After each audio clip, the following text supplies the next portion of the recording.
There is a weird phenomenon in bass playing. Some of the most famous bass lines ever written are also the ones almost nobody actually plays right. And even if you don't play bass, you played them wrong too. And that's because the things that make them sound right are often invisible. So today I want to go through these bass lines. They are all considered easy, but in each one there is one small detail most people get wrong, and once you hear it, you cannot unhear it. It's like noticing a typo in a tattoo. Your brain just refuses to move on. First, Billie Jean.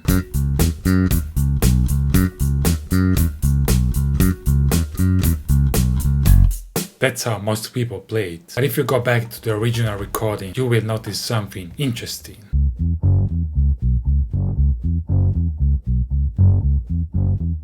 There are actually two separate bass parts, a synth bass playing a low F sharp and a real bass guitar playing the high F sharp. So the full line actually sounds like this.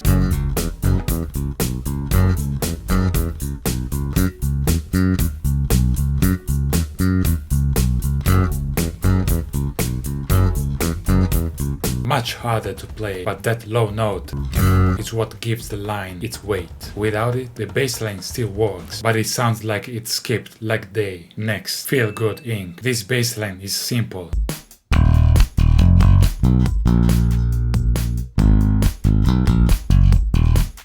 I wrote it, but there is one small problem most people never notice. This is the original bass line isolated.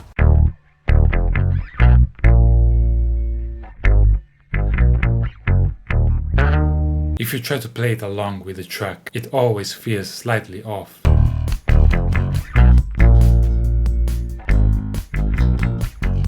Not enough to be obviously wrong, but enough to feel uncomfortable. So why is that? That's because the original track is slightly detuned. Modern music uses A440 as a tuning reference, but this song sits closer to A432. So if your bass is tuned normally, you are technically correct, but you will never quite match the recordings.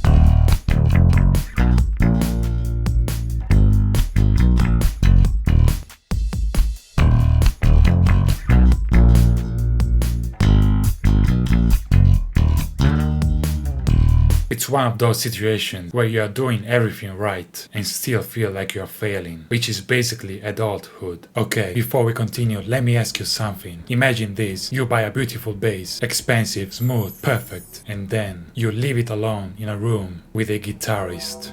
That's not protection, that's a sacrifice. There is a reason you wouldn't trust a guitarist to guard your bass, just like there is a reason why Morgan & Morgan is America's largest injury law firm. You want someone who actually knows what they are doing, and it's kind of the same idea here. If someone else's negligence injures you, you deserve to be paid. And not all law firms are the same. Morgan & Morgan has been fighting for the people for over 35 years. They've recovered more than 30 billion USD dollars for their clients. They've got over 1,000 lawyers and more than 100 offices nationwide. Hiring them is like hiring a full band instead of a triangle player. Big difference. And here's something important: their fee is free unless they win. So if you are ever injured, you can check out Morgan & Morgan. For more information, you can go to 40people.com/504 and you can check the link in the description. Don't leave your bass to a guitarist.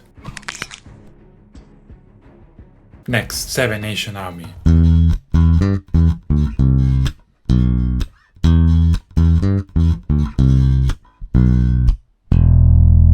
This is probably the most famous bass line in rock, except in the original recording, Jack White, the enemy of Jack Black, played it on a guitar through an octave pedal, and even in the official video you can see he's playing it on a guitar. So this iconic bass sound, it's actually a guitar in disguise. It's basically bass cosplay.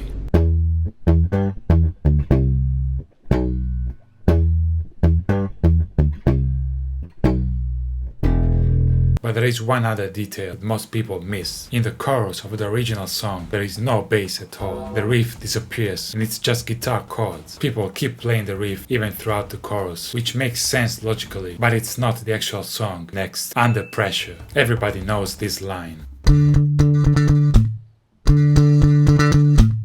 But a lot of people add one extra note at the end.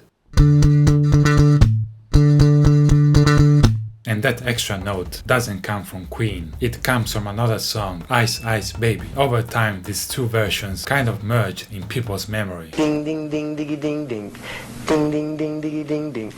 Ding ding ding. That's the way theirs goes. Ours goes ding ding ding diggy ding ding. Ding ding ding ding diggy ding ding. That little bitty change. It's not the same. So now a lot of players think the extra note was always there. Next, Forget Me Nots. This is a classic slap bass line.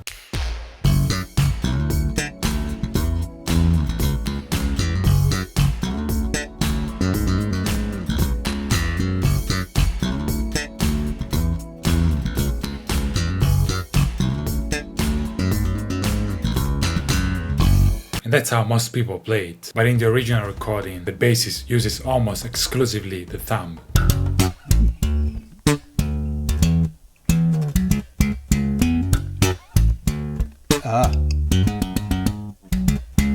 So it's all thumb. It's all thumb. Every note is played short, punchy, and very controlled. It requires much more precision.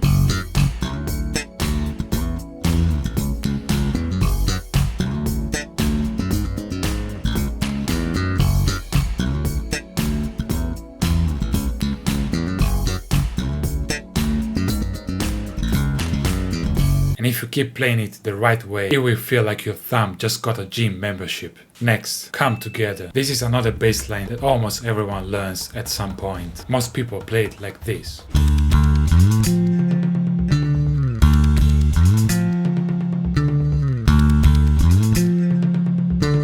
That's not what Paul McCartney does. He actually just played two notes and then slides from the second note without plucking again, so it becomes like this.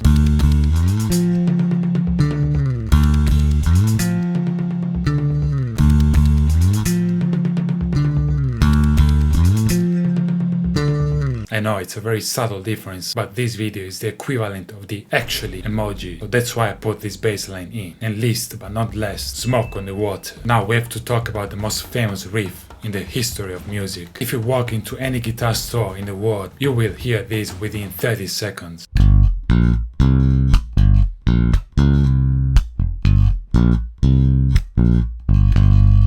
But here's the problem, that riff is the guitar part. For some reason people like to play it on bass too. And honestly, I get why people do this. It's iconic, it's fun to play, and it actually sounds good on bass. But the real bass line sounds like this.